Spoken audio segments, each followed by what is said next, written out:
राजनीति में 2027 के विधानसभा चुनाव से पहले ही सियासी शतरंज बिछ चुकी है और इस बार मुकाबला सिर्फ चुनावी नहीं बल्कि भावनाओं, इतिहास और सामाजिक समीकरणों का है। इस एक तरफ विकास की तेज रफ्तार का दावा, दूसरी तरफ पुराने जख्मों की याद और बीच में महिला आरक्षण का बड़ा दाव। इन सब के जरिए बीजेपी ने समाजवादी पार्टी और खास तौर पर अखिलेश यादव को घेरने की पूरी रणनीति तैयार कर ली है। दरअसल चुनाव भले अभी दूर हो, लेकिन जमीन पर राजनीतिक तापमान अभी से बढ़ चुका है और सड़क से लेकर सदन तक आरोप प्रत्यारोप का दौर तेज हो गया है। बीजेपी की रणनीति साफ दिखाई दे रही है। पहला मोर्चा है विकास।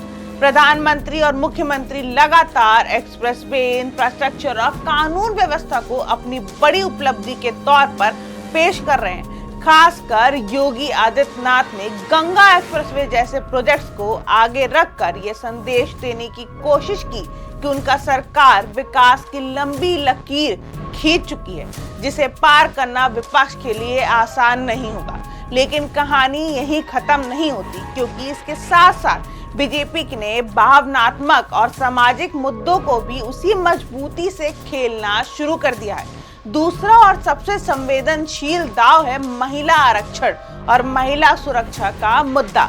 विधानसभा में विशेष सत्र बुलाकर इस मुद्दे को केंद्र में लाया गया और इसी बहाने समाजवादी पार्टी को महिला विरोधी बताने की कोशिश की गई। मुख्यमंत्री योगी आदित्यनाथ ने सीधे तौर पर आरोप लगाया कि जब जब सपा सत्ता में रही तब महिलाओं के खिलाफ अपराध और असुरक्षा का माहौल बढ़ा।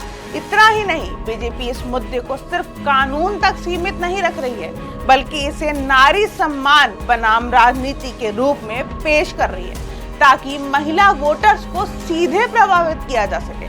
अब बात तीसरे और सबसे ज्यादा राजनीतिक असर वाले कार्ड की।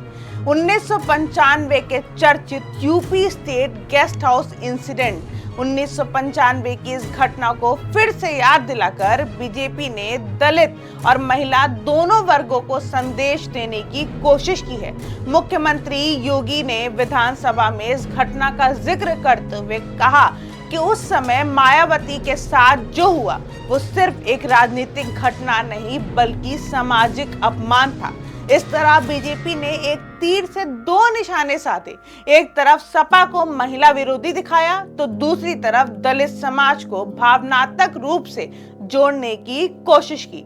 इसके साथ ही बीजेपी ने विपक्ष के पुराने बयानों और घटनाओं को भी जोड़कर एक बड़ा नैरेटिव तैयार किया है, जिसमें शाहबानो केस, 3 तलाक और महिला अधिकारों से जुड़े मुद्दों को सामने रखकर सपा और कांग्रेस दोनों को घेरने की कोशिश हो रही है।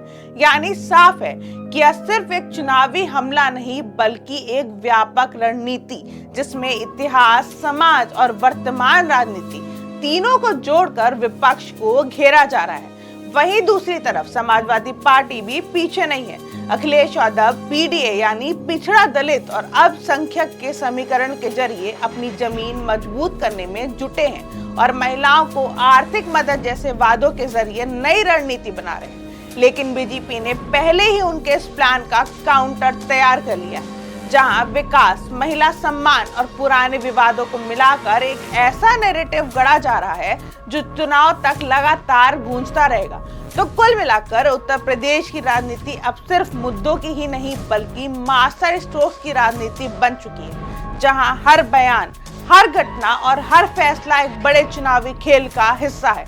2027 अभी दूर है, लेकिन सियासी जंग अभी से अपने चरम पर पहुंचती नजर आ रही है। देखना होगा कि विकास बनाम सामाजिक समीकरण की इस लड़ाई में आखिर बाजी किसके हाथ लगती है। फिलहाल के लिए इतना ही। देखते रहिए इंडिया जंक्शन। मैं श्वेता। जंक्शन, खबरों का जंक्शन।